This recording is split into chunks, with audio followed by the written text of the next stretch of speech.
I thought, for 3 quarters we certainly didn't play our best football, and certainly credit to Georgia Tech, they earned the win, but I just felt like we consistently shot ourselves in the foot on both sides of the ball.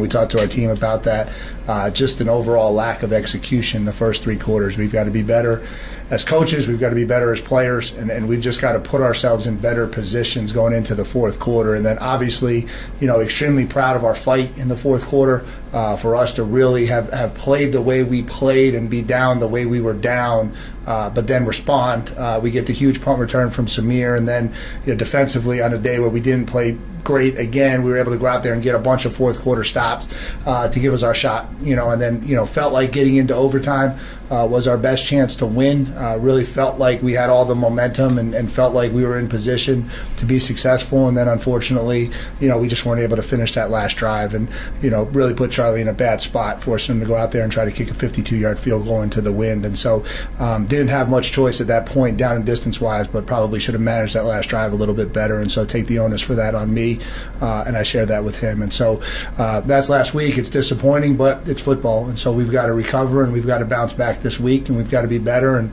obviously we've got a really big opponent coming up. I think everybody's aware of the magnitude of this game and the magnitude of this rivalry. Got a lot of respect for what they're doing over there at Chapel Hill. Offensively, they're one of the most potent offenses in the country. Drake May's throwing the ball all over the place and having a lot of success. They got a lot of weapons outside at the wide receiver position. They've got a lot of running backs that have broken explosive plays and are doing a really good job. And up front, I think they're kind of growing into themselves a little bit as the year goes on. Defensively, I think obviously they're a much improved defense over the last 2 weeks. We've really focused a lot of our attention on what they've become the last 2 weeks. I think they've become a lot more physical. I think they're getting a lot more comfortable in their scheme with Coach Chizik. I think he's obviously starting to impose his philosophy on that group. And I think you've seen a team the last 2 weeks in ACC play that has shown a markedly different style of defense from a execution standpoint, not necessarily schematic standpoint. And so, we're going to have our hands full with them. They're extremely athletic. They're extremely talented. We're going to have to go out Saturday night and play our best game of football to give ourselves our best chance to win. So, questions? You got 2 electric quarterbacks playing in this game who both can scramble really well and throw the ball really well. How do you game plan for a game like this where anything could happen? Yeah, I think obviously we've got to find a way to get stops, and that's going to involve containing him, and not allowing him to get outside the pocket and create plays with his feet, because I think he can do both. When he gets outside the pocket, it's not necessarily just to run. I think the first thing is to try to find someone who shakes open and hit a big pass play, and then if that breaks down, then he is able to get out and run the football. And so we've got to find a real good plan to contain him and limit his explosives. And then obviously Riley's going to have to be extremely efficient. We've been through this before with 2 really good quarterbacks in a game where Riley's going to have a little bit of onus on him to kind of match, and he's going to have to do that Saturday. He's going to come out and have to play a really good football game for us to have success. Do you know if any of the injuries that came out of Saturday's game are going to be long-term? Yeah, so Mo McIntyre is going to be season-ending.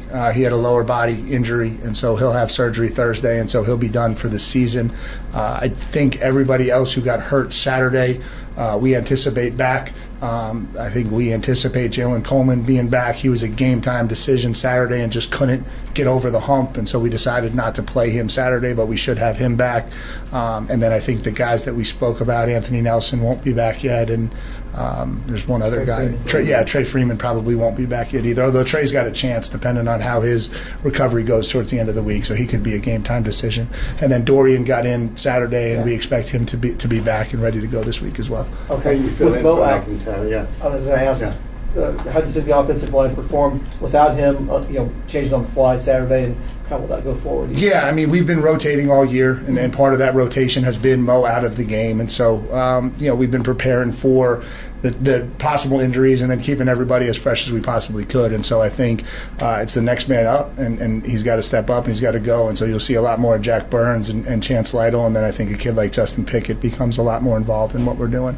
You said you wanted to watch the 3rd and 5 screen on tape after the game. What did tape show you on that play?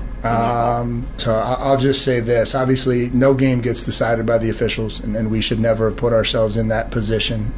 In 23 years of coaching, it's the first time I've ever seen an OPI on that play. So,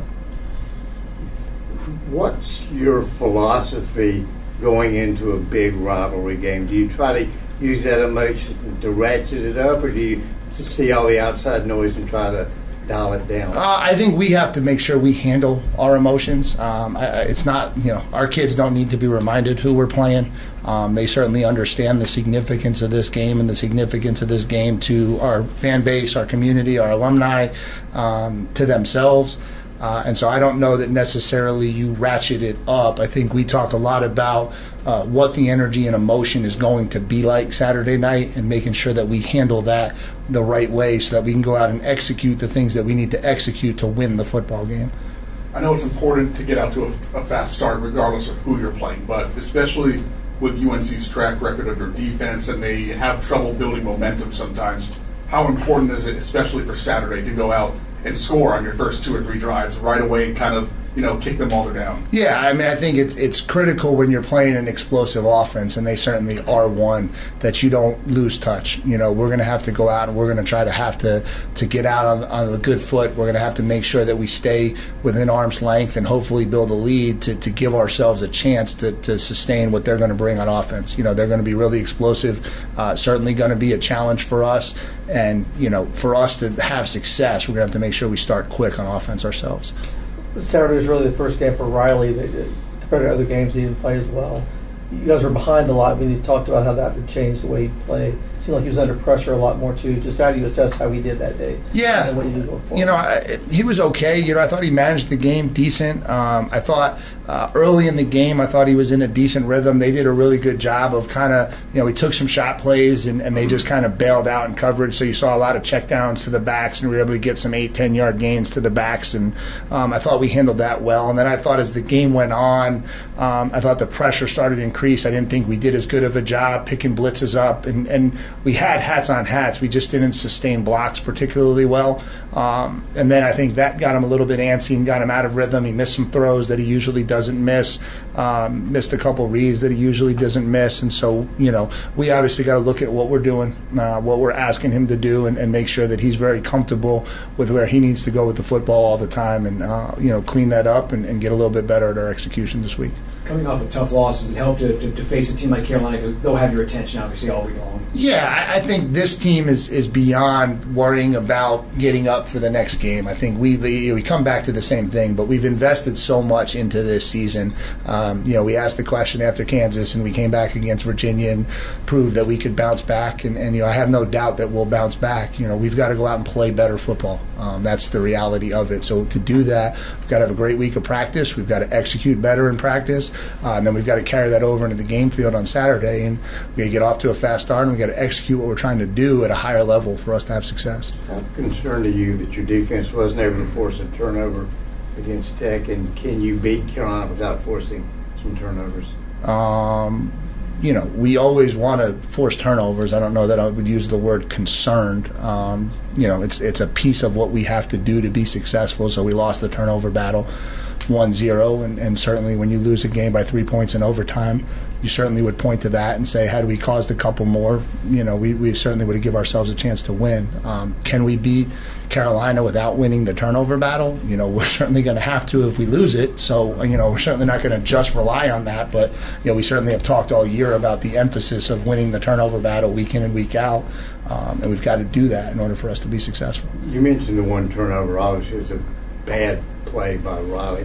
Is that just a function of him being a young quarterback on the road in a difficult situation? Yeah, and it's never, ever exactly what you seem. So I think a wide-out cut in a direction on him and then stopped. And so then Riley threw the ball in the direction the wideout was cutting, and then the wideout stopped. And so it looks really bad on the result. Certainly wasn't the best decision by Riley. Would have liked him to throw the ball to the outside, not back inside to the middle. But I don't think when you watch the tape it was he just threw the ball into the chest of the defender. I think he thought something else was going to happen, and it didn't for him. How was shocked that Hayward responded to a teachable moment, I guess, in that play and going forward. Yeah, I mean, exactly how you would expect him to. Obviously he can't do that, and we've made that very clear, and we've addressed that situation. And I think he understands that. He always did, but just maybe even the technical piece of how to not get himself in that position. He basically committed to the tackle at the same time the slide happened, and then he didn't pull off, right? And then you have to pull off. That's college football nowadays. You have to pull off, and so he knew that. He certainly understands that situation now and what he's got to do better in it. We've got to do a better job of coaching that up across the board, but he'll respond exactly how you would expect him to. So some coaches don't really care about the AP Top 25, especially mid-season, and you guys aren't ranked. But another aspect of, I was curious if you care about it at all, is if you win this game, you're also pretty much near the top of that Coastal Division. Do you care about that so early in the season? Does that do anything extra for you guys? No, I think it just creates more games, that more opportunities that are meaningful. We've got a goal to go out and win every week. We focus on what we can do now to get better.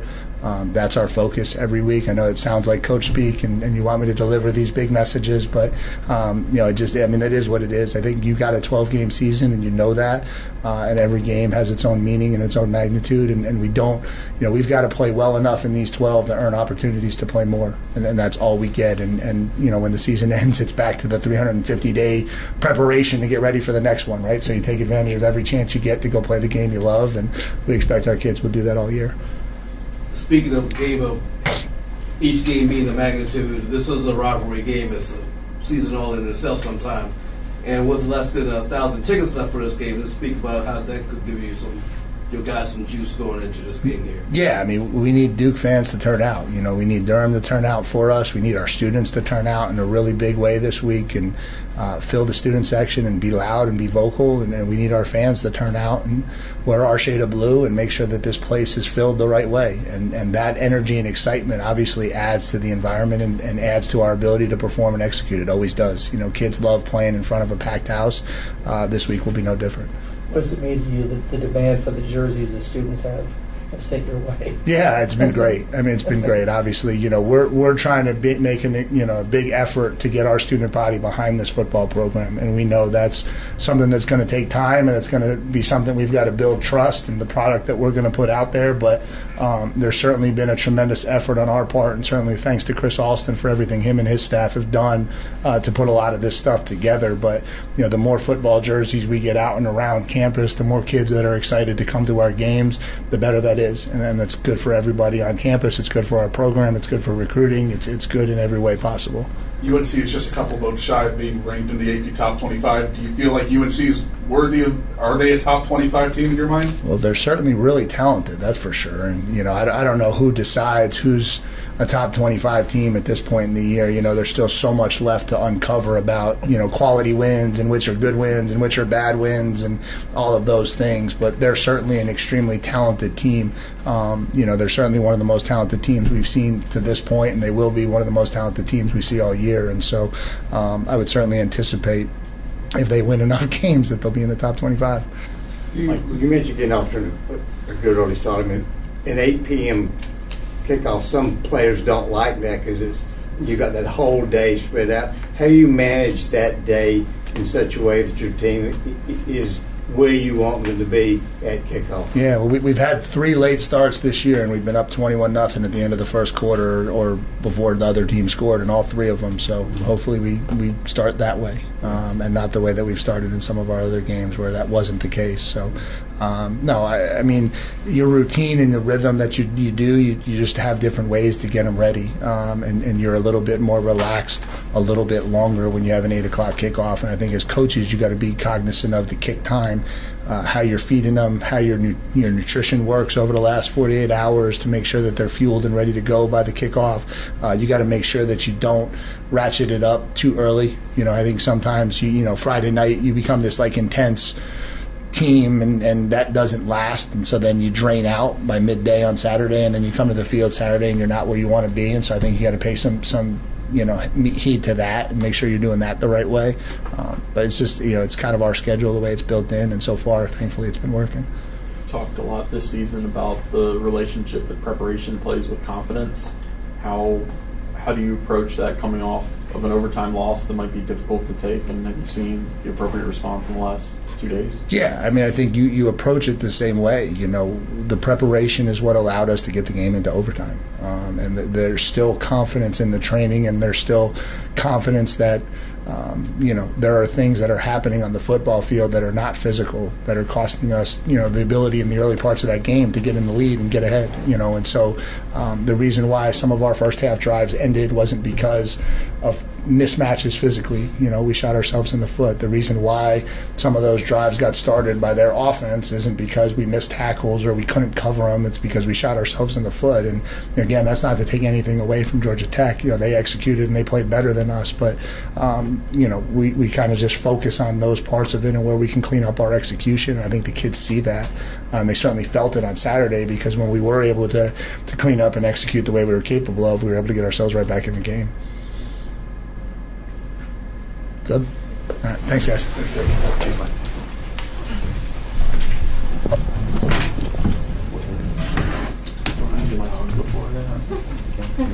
just didn't know if the Zoom thing set to go. Yes, so